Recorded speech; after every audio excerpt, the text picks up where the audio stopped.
¿A veces has dudado en alzar la voz sobre aquello que quieres hacer o que te importa? ¿Te da miedo probar algo nuevo y diferente? ¿Dudas de perseguir aquello que realmente quieres? Este episodio te dará el empujón que necesitas para ir a crear tus oportunidades. En este episodio hablamos con la bióloga e ilustradora boliviana Karen Los Santos Ramos. Karen nos comparte cómo su curiosidad y perseguir lo que le gusta la ha llevado a probar distintos sombreros en la ciencia y en el arte. Sombreros que quizá no siempre combinan. Sin embargo, estratégicamente, Karen ha aprovechado estas diversas oportunidades para combinar las habilidades que ha adquirido hacia su misión por la conservación y el apoyo al desarrollo y difusión de la ciencia.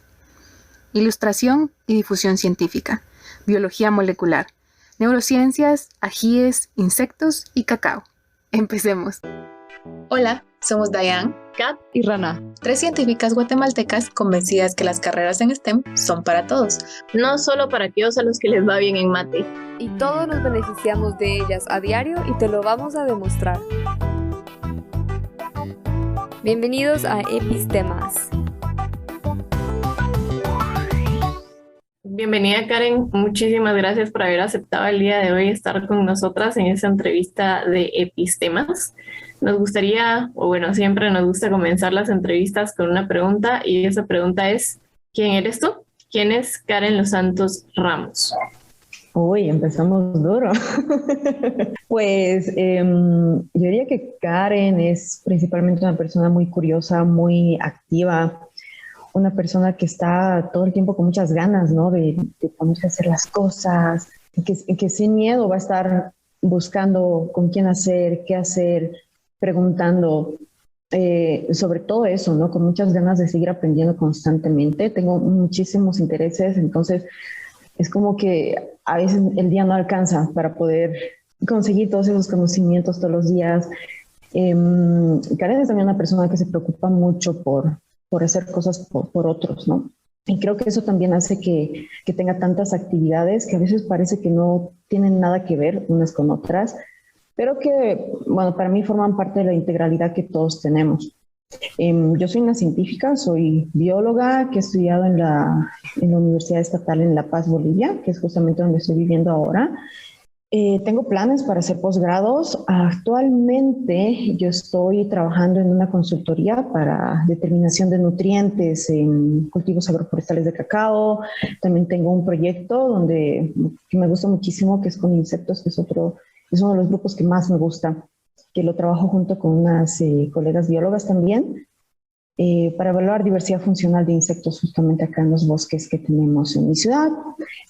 Otro proyecto también con ajíes, que es otra de las cosas que igual me encanta. Amo los ajíes no solo por el sabor, ¿no? Sino por todo eso que tiene que ver con la gente, la parte cultural, la diversidad, sus variedades y demás. Trabajo también con un grupo que se llama Ciencia Molotov, que ha salido en realidad de toda esta visión de varios biólogos, jóvenes principalmente, que es el compartir un poquito más la ciencia con la gente, ¿no? Entonces este grupo hace eso, divulga la ciencia que hacemos nosotros y que hacen otros biólogos en Bolivia con otras personas que no están metidas en este mundo académico, y también ahí con la Sociedad Boliviana de Biología Molecular, que es igual otra de las cosas que también en los últimos años ha resultado ser bastante importante, porque hay muchas cosas, al menos acá en Bolivia, en las que la biología molecular puede ayudar un montón, pero que la gente casi ni sabe, ¿no? Muchos ni siquiera saben que existen biólogos en Bolivia, no saben que está eso como carrera y mucho menos que está la biología molecular. Entonces, yo trabajo en muchas de estas cosas que, como les digo, parece que no se relacionan unas con otras, pero para mí sí tienen mucho que ver. Qué variados intereses, como mencionaste tú misma, ¿no? Que tienes muchos intereses, pero antes de seguir hablando de todos estos intereses en la ciencia, nos gusta también preguntarle a nuestras invitadas qué otros intereses tienen afuera de la ciencia. ¿Qué haces tú en tu tiempo libre, por ejemplo? ¿Tienes algún pasatiempo o cómo te gusta relajarte? ¿Qué otras cosas haces más allá de lo que tenga que ver con ciencia? Uy, esa es una de las preguntas, una de las cosas que en realidad me pone un poco en conflicto ya desde hace mucho tiempo, ¿no? Porque, como les digo, hago tantas cositas ahí que a veces parecen cortitas, pero que juntaditas todas ocupan mucho tiempo y me dejan muy poco tiempo libre. A lo largo de los años sí he descubierto, ¿no? Que es algo muy, muy importante, que es esencial que tengamos ese tiempo libre, hacer otra cosita, no llenarnos la cabeza solamente con conciencia o cualquiera que sea la rama en la que estamos trabajando, ¿no? Porque eso también nos limita, no nos deja hacer crecer esa creatividad, hacer crecer nuestras ideas, no nos abre esos otros espacios y nos deja a veces en conceptos muy aislados, ¿no? Como un científico que solo conoce ese lugarcito, pero no sabe esa realidad más social. En los últimos años he tratado de mezclar un poquito esto que yo lo llamo así como ciencia, arte, conservación, porque sí me gusta mucho el arte. Creo que antes no le había dado tanta oportunidad ni tanto chance como lo estoy haciendo ahora. Y es que me estoy permitiendo darme esas libertades, ¿no? Como les decía, darme esos tiempitos ahí forzados, ver mi tiempo libre y hago estas otras cosas. Y la estoy tratando de mezclar con la ciencia, ¿no? Justamente difundiendo infografías, imágenes, artes de la biodiversidad boliviana principalmente. Creo que nos identificamos un poquito aquí, las tres tenemos un poquito de todo eso también. Qué bonito. Y en cuanto a arte, ¿cómo qué tipo de arte haces? Lo mío es más arte gráfico, visual, entonces hago mucho dibujo, trabajo principalmente con acuarelas, óleos, pero también he estado muy metida en fotografía, ¿no? Que en realidad creo que empecé por ahí hace ya varios años, creo que a eso le dimos oportunidad al principio, justamente con los viajes que tenemos en la carrera, ¿no? Que en biología tienes que estar constantemente saliendo y hay muchas cosas que si bien podrías haberte imaginado que existen, cuando estás ahí te sorprende tanto, o sea, hay tantas cosas tan hermosas que pues te las quieres quedar y te las quedas en fotos y ya después le fui dando esta otra oportunidad a pintar. Y eso sí es lo que me gusta mucho más, que pintarlo más a mano, aunque también hago ilustración digital, justamente para estas infografías, lo hago digitalmente. Para todas las otras cosas, por ejemplo, dentro de este grupo que les decía de Ciencia Molotov, hace tiempo tuvimos como un proyectito de ir mostrando a la gente diferentes animales que la gente no sabe que existen, pero los tenemos acá y que muchos de ellos están amenazados, ¿no? Entonces, hacíamos dibujitos y mostrábamos estos dibujos como paso a paso, hablando de las cosas de las cosas importantes de estos animales. Me encanta. Qué chilero, la verdad es algo que se necesita justamente compartir todo este conocimiento, informar a la gente y un poco en ese sentido, ¿hay algún lugar en donde podamos encontrar tus ilustraciones, estas infografías, información de este grupo? Sí, bueno, por ahora están dentro de mis perfiles en Facebook, en Instagram y en Twitter. También pueden encontrar ahí como Karen Los Santos Ramos, mi nombre. Pero sí, parte de los proyectos que tengo para este año es todavía darle mucho más empuje a estas cosas y ya sacarlo como una propaganda, como un perfil específico de artes gráficas y conservación. Y como ya sabes, siempre te dejamos los enlaces en las notas del episodio. Y toda esta parte de pues la ilustración digital y el arte gráfico, ¿lo aprendiste como haciendo o tuviste alguna especie de formación y solo haciéndolo, no? Sí, bueno, como les decía, siempre me había gustado el arte, pero no es como que en el colegio te incentivan mucho a esto, ¿no? No es como que, sí, bravo, eres un artista y sigue y sigue y sigue. Estuvo muy dejado de lado por mucho tiempo, pero siempre andaba dibujando yo por mi cuenta, ¿no? Incluso en las clases, a veces tienes que dibujar algún animalito que ves, hacer tus observaciones, cosas así. Y ya después, en realidad hace poco, hice un par de cursos también para mejorar estas técnicas, para realmente adquirir la técnica. Y claro, ahí también te das cuenta, ¿no? Que en todas esas horas que tú estás haciendo un dibujito por tu cuenta, inventándote las cosas, también vas llegando a esas mismas cosas que te están enseñando en estos cursos. Que es súper bueno, ¿no? E incluso ahora es algo que me gusta hacer, tratar de hacerlo yo antes de preguntar o ver, porque ya sabemos, ¿no? Lo podemos encontrar todo en YouTube o en cualquier lugar en Internet, pero a mí me gusta ver hasta qué punto puedo llegar yo, ¿no? Antes de buscar esas herramientas que ya están ahí dadas. creo que hasta en ese punto hasta se te quedan más cómo hacer las cosas, ¿no? O sea, retenés más la información de cómo llegué hasta aquí. Y me llama mucho la atención que siempre es, o sea, es cierto, es arte, pero al mismo tiempo estás como haciendo ciencia, pues es como, bueno, probemos a ver hasta dónde llego yo solita y siempre relacionado con la ciencia, entonces me parece súper, súper bonito. Y sí, además que se aprende un montón. La verdad es que hay muchas cosas que si bien yo estudiando biología las he aprendido en la carrera, haciendo el dibujo de un solo animalito. No sé, la última vez que estaba haciendo un ave que me pidieron que haga ese específicamente, claro, yo andaba viendo, ¿no? Cuál es la estructura, pero por qué esto es así, por qué esto es así. Y cuando lo dibujaba, había cosas que no me gustaban mucho cómo se veía, entonces empecé a buscar un poco de la anatomía y se aprende un montón. Aprendí tantas cosas de toda esa historia evolutiva de ese grupo solamente al hacer ese dibujito y de sus colores y de esto otro y sus cantos y todo lo demás. Se aprende muchísimo. Es casi como que seguramente han escuchado, ¿no? Que cuando uno enseña, aprende dos veces. Es algo así. Cuando uno está dibujando, igual está aprendiendo un montón. Sí, qué bonito acabar eso que dices que pues con la observación, que tal vez sería como lo obvio que viene del lado de la ciencia, pero muchas veces lo ignoramos ahí y nos enfocamos más cuando estamos en el lado del arte, ¿no? También yo conozco algunos científicos que trabajan muy, muy de la mano con artistas y con diseñadoras, que también me dicen, no, pues la diseñadora sabe más de biología que yo que estudié biología porque le ponen mucha más atención a estos detalles al final, ¿no?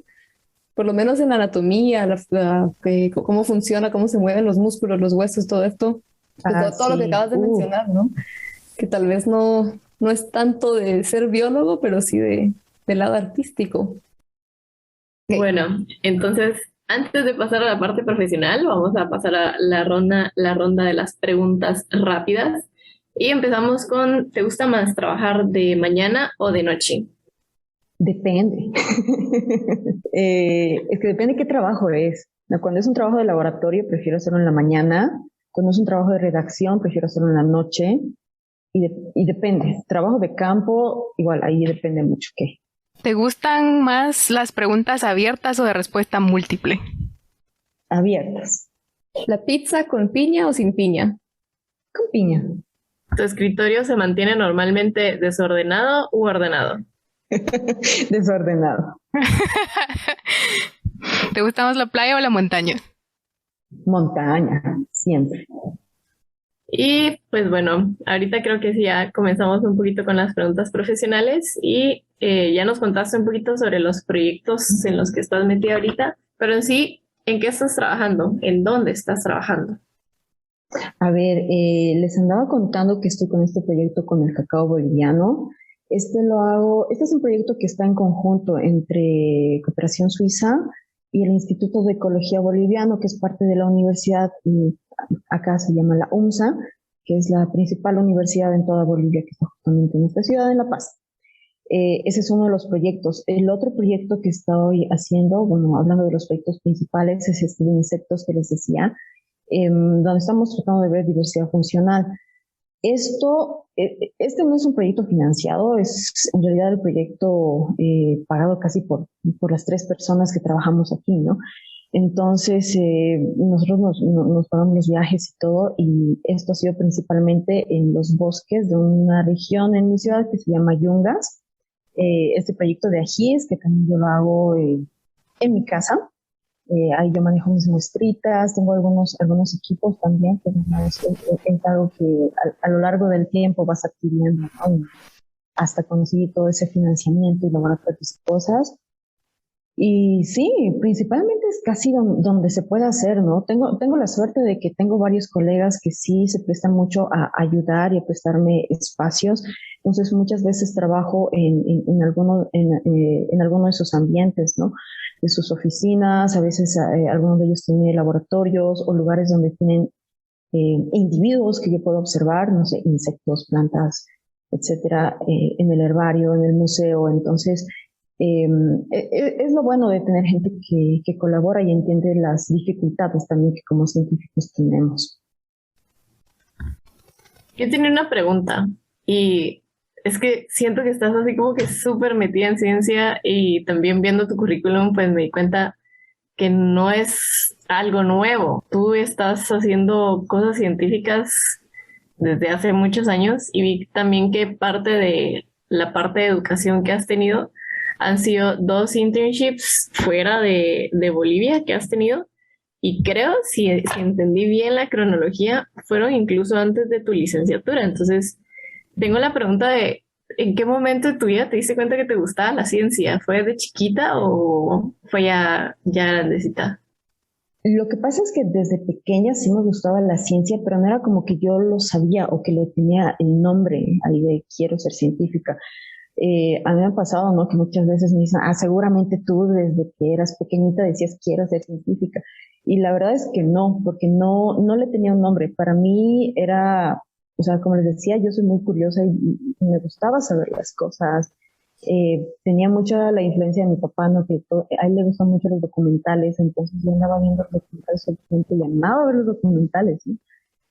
Porque me daba mucha información, me dio mucha cosa, y a lo largo de los años, no es que yo haya decidido tampoco ser científica, es más, yo pasaba como que este año yo quería ser veterinaria, el año yo quería ser arquitecta, quería ser ingeniera, quería ser médica, quería ser 20,000 cosas, no año tras año, porque de verdad me gustan muchas cosas y todo me parece muy interesante, pero en realidad es más el año que ya estaba saliendo de colegio, que es como cuando ya te dicen, ¿y qué vas a estudiar? Y claro, pues ahí ya me puse un poquito en crisis de, ok, ¿qué realmente me gusta? Porque me gusta todo, pero, o sea, algo que realmente me haga feliz al hacerlo. Y ahí jugó mucho lo que me decía mi papá, ¿no? Que tiene sus consejos, ¿no? Y sus cosas que me han ayudado mucho a decidir. Y él me decía, no importa qué es lo que escojas, pero sentíte feliz con lo que vas a hacer, porque no importa si ganas mucho o poco, día a día vas a estar haciendo eso. Y si no te hace feliz, aunque ganes mucho, pues no va a valer mucho la pena. Haz algo que te guste, que quieras hacerlo todos los días. Entonces ahí en eso de andar preguntándome qué realmente me gustaba y haciendo esa introspección a mi vida, me di cuenta que realmente casi cada cosa que hacía, incluso, por ejemplo, estando en colegio, había una temporada porque en ese colegio tú podías escoger como una especialidad y hacíamos muchas cosas de construcción, más como de arquitectura, ese tipo de cosas. Y casi todos mis proyectos eran bien orientadas hacia lo eco, ¿no? O con nuevas tecnologías, cosas así. Entonces me fui dando cuenta que a lo largo de mi vida sí había habido mucho de eso, mucho de la parte natural, mucho de la parte no tangible, quizás mucho de esto de conocimiento de evolución, mucha matemática, mucha física. Y sí, la verdad es que creo que elegí bien porque sí me gusta muchísimo. Me gusta mucho lo que hago. Bueno, y parte de nuestra audiencia objetivo que tenemos en el podcast también es como que estudiantes de colegio que están a punto de salir y quieren saber como que qué carrera universitaria seguir. Pero me gusta, perdón que lo vuelva a traer en cuenta, pero los interns que hiciste, estos viajes que hiciste, me interesan mucho porque creo que uno siempre tiene el sueño de salir del país, estudiar en otro lado. Entonces, no sé si nos puedes contar un poquito sobre cómo obtuviste estos interns y qué estuviste haciendo. Yo creo que todo esto ha sido mucho parte de algo que no supe valorar en ese momento o no le tenía un nombre y ahora sí, y que es el decir las cosas. Y muchas veces uno se queda con, ok, tengo mis proyectos, mis cosas están aquí para mí hasta que se acabe el proyecto, pero ir contando, ¿no? Entonces, yo desde que entré a la universidad ya hablaba bastante con varios docentes y les contaba, ¿no? Entre charla y charla, porque es lo bueno también de este ambiente, la gente es muy amigable, entonces sí se podía hablar con los docentes como de amigo a amigo. Entonces conocían también ciertas áreas que a mí me gustaban y en realidad fueron varios de los docentes que me dijeron, mira, hay esto, no solamente los internships, sino de algunas otras cosas. Mira, hay esta oportunidad, ¿por qué no ves si tal vez si te sale?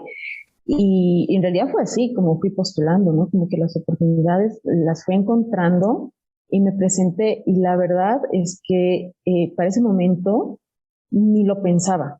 Por ejemplo, para el primer internship al que me presenté, que fue a Suecia, a una ciudad que se llama Linköping. Claro, yo tenía que haber sabido inglés para ir, porque todas las clases eran en inglés, y yo no tenía nada de inglés, pero no, yo vi y era pues un intercambio en esta universidad, vi las materias y yo estaba enamorada, yo quería ir.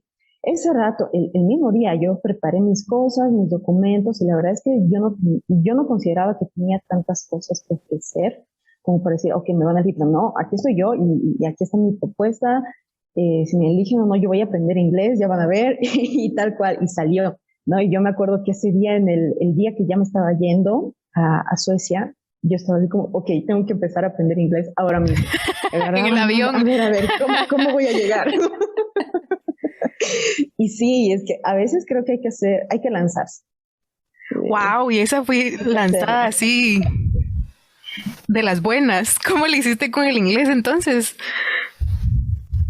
Sí, es que ahora me pongo a pensar y no sé cómo lo hice, pero lo hice en el momento, ¿no? Porque sí, me metí a estudiar todas las noches, agarraba algo en internet y veía a ver qué es esto del to be, a ver, ¿no?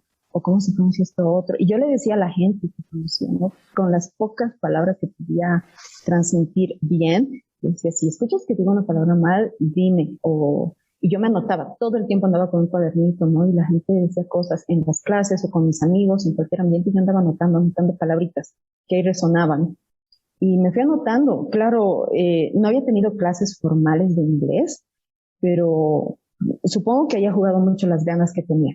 Y también el hecho de que en la carrera, estando acá en La Paz, uno tiene que leer muchos artículos científicos, ¿no? Y están en inglés. Entonces sí tenía varias palabras ahí resonando en mi cabeza, pero ya utilizándolas es diferente. Y claro, muchas de las personas que están aprendiendo otro idioma se deben dar cuenta y saben, ¿no? Que a veces es más fácil el escuchar y entender las cosas que el decirlas.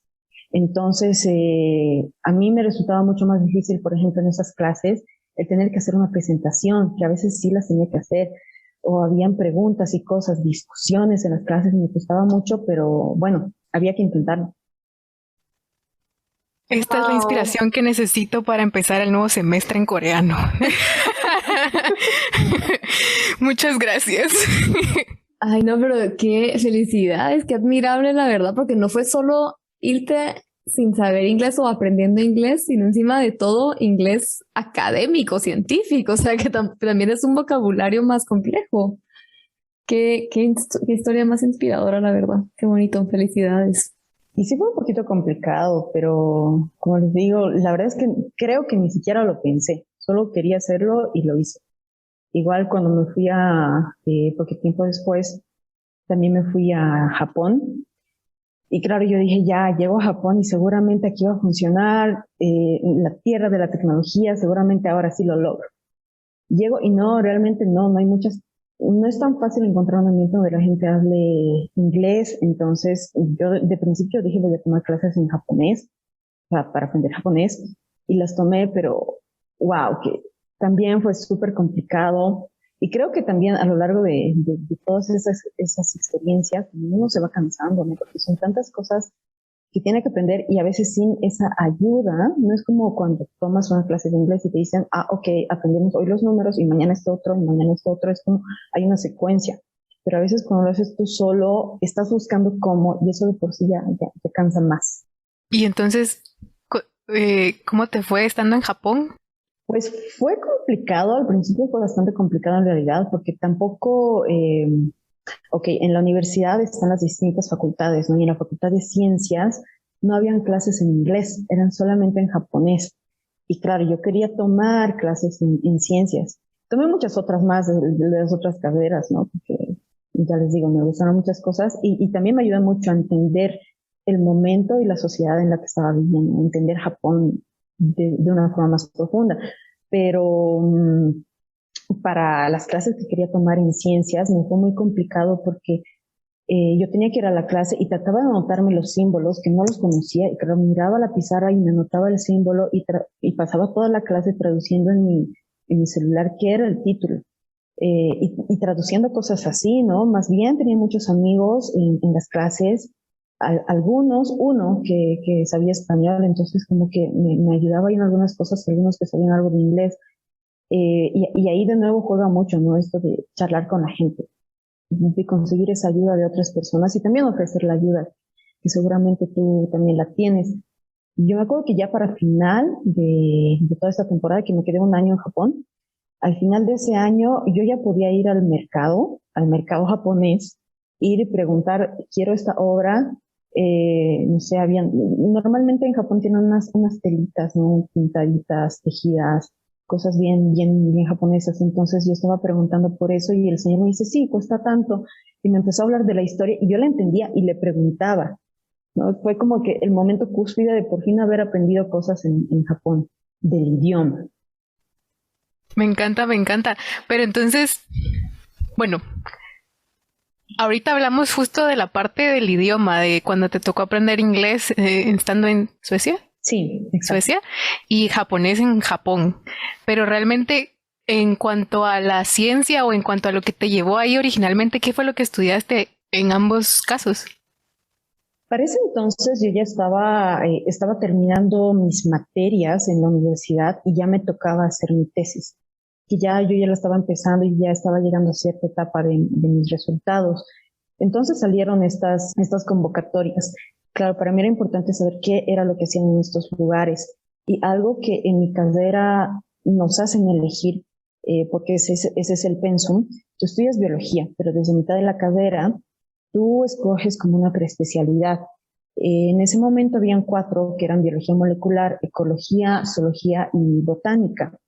Y, y si bien a mí me gustaban todas esas cosas, y ya estaba en ese momento trabajando con zoología y con ecología, a mí me parecía que la biología molecular, para mí me parecía un elemento clave, pero que, o sea, en Bolivia la ciencia no es tan apoyada, ¿no? Entonces, todos los instrumentos, los ambientes y cosas que tenemos tampoco es tanto. Entonces, viendo que habían estas oportunidades para ir a hacer y estudiar un poquito más de biología molecular en otro lado, yo dije, bueno, las tomo. Y tal cual, ¿no? Me fui a Suecia e hice biotecnología molecular, haciendo extracción de proteínas en un proyecto en realidad que era de otra de las profesoras de ese laboratorio. Entonces yo me encargué de esa parte, ¿no? De hacer la extracción de proteínas. Ahí sí, pues aprendí muchas de las cosas que cuando estaba en Bolivia eran de papel. Que yo leía en el papel que esto había que hacer y esto otro, pero no lo entendía muy bien porque no lo hacía. Y ya estando en Suecia, pues ya lo entendí mucho mejor y creo que también muchos conceptos se fueron afianzando mejor. Y, por ejemplo, y también en Japón, cuando fui a Japón, hubo mucho de biotecnología vegetal, entonces yo trabajaba más bien con hacer microcultivos de plantas, con las plantas que tienen ahí, una tarea súper bonita, ¿no? Y luego, ya después de sacar mi licenciatura, hice una pasantía en Canadá, que es la más reciente que hice. Esa la hice en neurobiología, que en realidad yo la hice más para probar el área, que siempre me había interesado, me parece muy, eh, con muchos aspectos que investigar. Y ya desde ese tiempo tenía esa curiosidad de saber qué cosas se podían hacer en el área, entonces me presenté a la pasantía, afortunadamente la gané, y sí, de nuevo trabajar en muchas otras cosas, pero ya en otra área de la biología molecular, ¿no? Esta vez sí trabajaba con animales de laboratorio, con muchas más normas de bioseguridad, era otro tipo de ambiente e igual tratando de nuevo agarrar más técnicas de biología molecular. Y es que muchas veces cuando escuchamos biología molecular, quizá pensamos en las aplicaciones médicas y a la salud humana, o incluso en ciencia ficción. Pero la biología molecular puede aplicarse en muchas industrias y áreas de investigación, desde medicina, agricultura, alimentos, cosméticos, tecnologías medioambientales, conservación, manufactura de químicos, energía y muchas otras industrias. Interesante, qué variado todo lo que has hecho. Y justo por ahí te iba a preguntar antes, que cabal estaba viendo en tu currículum que tienes unas publicaciones, cabal no tienen mucho que ver directamente con lo eco, que venías, que es más en lo que estás trabajando, sino es más de algo de neurobiología, ¿no? ¿O me equivoco? Sí, exacto. Justamente son publicaciones que salieron de esa pasantía que hice en Canadá. Y es que es justamente lo que decía hace rato, ¿no? Que a veces vas por un camino, pero eso te va llevando a otras cosas. O sea, yo había elegido hacer y educarme más en métodos moleculares porque yo creo que es una gran opción para estudios ambientales, para estudios de conservación. Y en realidad ese es mi fin. involucrar más la biología molecular en estudios de conservación. Pero en todo ese trajín de estar haciendo biología molecular por diferentes formas, entre cursos, las pasantías y demás, pues salieron las oportunidades y ahí estaban. Y ahorita estás usando algo de biología molecular en el proyecto del cacao que nos contabas, el de los insectos, ¿o en qué consiste este proyecto del cacao? En este momento no, en ese proyecto tampoco. En ese proyecto estoy manejando más bien técnicas más bioquímicas y químicas. Técnicas de biología molecular, en realidad hace ya como un año que no las estoy utilizando, más por el tipo de trabajos que me han ido surgiendo. Pero yo espero de nuevo poder agarrarlas a todas esas y ya con financiamientos, ¿no? Porque de verdad quiero agarrar estas técnicas en proyectos de conservación. Eh, Como países latinoamericanos sabemos toda la riqueza que tenemos y todo lo que está en riesgo también. Todas esas otras actividades de parte también de las personas que están teniendo efectos negativos y quiero pues justamente encontrar los financiamientos, encontrar esas otras personas también con quienes trabajar, justamente para poder poner todo ese conocimiento ahí. Me gusta mucho tu historia por un montón de cosas que si te las digo todas vamos a parar hablando como 30 horas aquí, pero realmente me agrada mucho porque primero es como sin miedo te aventás a las oportunidades y no importa que no sean como, que no parezcan estar relacionadas porque realmente sí están relacionadas. O sea, tú ibas buscando biología molecular y encontraste diferentes campos en los que podemos aplicar la biología molecular porque eso es lo que te interesa para después venir a aplicarlo a lo que tú crees, ¿no? Entonces, me parece como un súper ejemplo y me encanta eso cabal de como quitarte el miedo y probar diferentes cosas porque todo te va a servir después. Eso, quería decir eso, uno. Y segundo, pues nos contaste que ahorita no estás usando mucho las técnicas de biología molecular, pero sí es más como químico y bioquímico, porque estás en determinación de nutrientes, ¿no? En cultivos de cacao. Contanos un poquito de qué se trata esto. Sí, bueno, la idea de este proyecto, bueno, empezando con el lugar, este sitio pertenece a una comunidad de personas que justamente hace el cultivo de cacao de forma orgánica y que juntos venden esto como una asociación en toda Bolivia y lo exportan y realmente es un cacao de muy buena calidad a nivel mundial. Entonces, lo que estas personas como asociación querían es ver cómo podían mejorar todo ese cultivo y todavía mantenerlo orgánico, de muy buena calidad para seguir haciendo exportación. Y en todo eso, y que, bueno, hace ya varios años, hace más de 20 años me parece, habían algunas personas con ese conocimiento que le dijeron, pero mira, yo te puedo ayudar con esto, yo sé estas cosas, pero necesito verlo. Entonces ahí se formó esa asociación, ¿no? Entre esa relación entre estas personas que dijeron, ok, vamos a dejar estas parcelitas durante todos estos años para que tú puedas hacer tus investigaciones, tú puedas ver y nos puedas decir qué está pasando y cómo podemos ir mejorando estas cosas. Entonces, a lo largo de esos 20 años, se quedaron esas parcelitas de diferentes tipos, es decir, de diferentes formas de cultivo. Por ejemplo, algunas son monocultivos, es decir, solo hay cacaos. Hay otras que ya son cacaos con otras de las plantas de ahí de la región. Hay algunas que tienen insecticidas, herbicidas, fertilizantes, para tenerlo como lo que diríamos como un control. Y hay otros que no tienen nada de eso. Entonces, la idea de todo eso es que estas personas que dijeron, ok, yo te voy a ayudar, a ustedes, personas que están haciendo este cultivo, han ido y han ido viendo no solamente el cacao, las aves, los polinizadores, el suelo, diferentes cosas a lo largo de todos estos años. Y estos datos se les está dando a estas personas, ¿no? Para que puedan tener estos cultivos de la mejor manera posible. Y además estos datos se están comparando porque, como les decía, este es un proyecto que está asociado entre el gobierno suizo, otros países también. Está África, no me acuerdo qué país, y está Bolivia, ¿no? Desde el Instituto de Ecología. Entonces, la idea a lo largo de todo esto es como darle más soporte a por qué es importante hacer estos otros tipos de cultivos que no son monocultivos, ¿no? Ok, voy a tener una mejor calidad de mi frutito, tal vez cuesta más tiempo para que yo tenga esta misma cantidad, ¿no? Si yo tengo mi agrocultivo, voy a tardar 2 meses en tener la misma cantidad que con un monocultivo, pero mi suelo va a ser mucho más fuerte por mucho más tiempo, ¿no? Y lograr ese entendimiento entre la parte científica, que es donde estamos metidos nosotros, y la gente que está ahí, ¿no? Con manos a la obra. Si quieres escuchar otra historia de ciencia y chocolate, te recomendamos nuestro episodio número 4 con el bioquímico, biotecnólogo y emprendedor Julio Matute. Qué interesante, qué bonito. Y yo tengo una pregunta que has mencionado ya en varias ocasiones que en Bolivia y pues en realidad para casi toda Latinoamérica, pero aún así hay muchas diferencias entre países en Latinoamérica.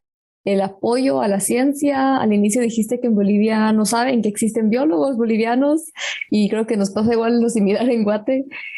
Y bueno, con esto que estás haciendo con el cacao, este proyecto, ¿cómo está siendo la recepción, digamos, de la ciencia, de la información científica? Es como que el comunicarlo con personas que trabajan en esa área, la agricultura, desde un punto de vista científico, ¿cómo ha sido esta experiencia o cuáles han sido los retos de comunicar la ciencia de esta manera, este proyecto? Yo creo que ahí juega mucho el espacio generacional que tenemos. Me parece que muchas de las personas, muchos de los profesionales, no solamente científicos, también de otras profesiones, no tienen o no están tan enfocados a hacer esa transmisión de su conocimiento hacia otras personas, ¿no? Otras personas ajenas a su profesión.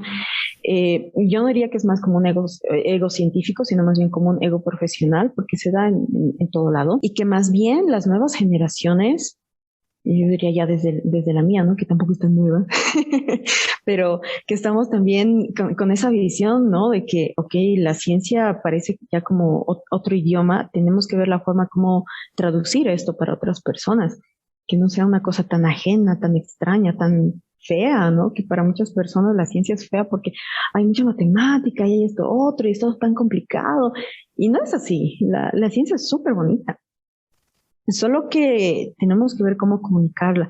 Dentro de este proyecto sí se están haciendo varias cositas. Por ejemplo, el año pasado se sacó una cartilla, ¿no? Que tiene las imágenes de las ranitas del lugar, solamente de ese lugar. Entonces tiene las fotos de las ranitas y los nombres científicos de las ranitas y el nombre común que tiene. Pero hay otras cosas que a la gente también le interesa, ¿no? A veces lo que sale de la comunidad científica son solamente artículos científicos o comunicación estrictamente dirigida al ambiente académico, que está bien, está súper bien y es algo que hay que hacerlo.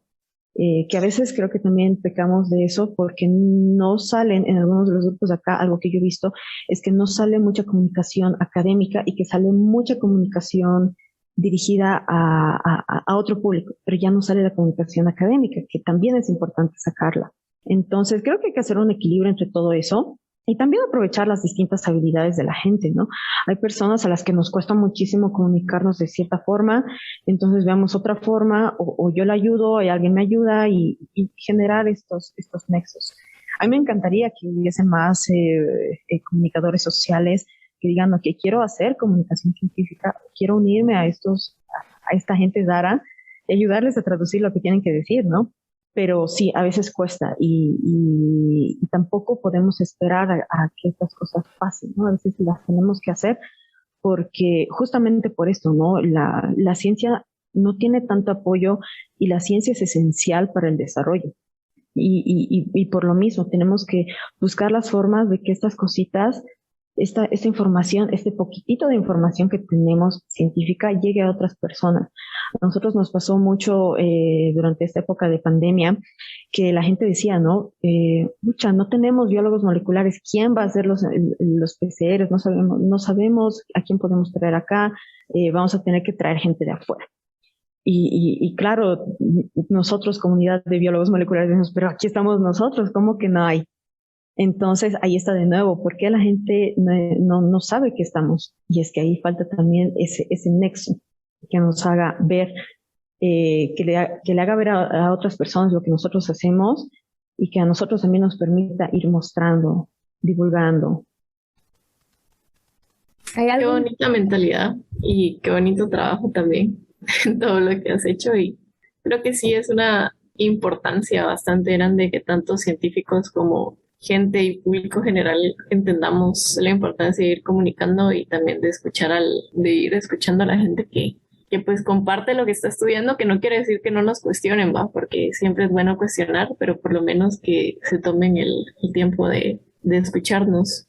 Ranita, no sé si vas a decir algo, que ya casi llegamos a la hora, entonces para pasar a... Sí, ya tenemos que ir pasando a las preguntas finales, pero quería solo pues preguntar rapidito si hay algo que quisieras decir que te gustaría que todos en Bolivia escuchen y sepan sobre los científicos en Bolivia.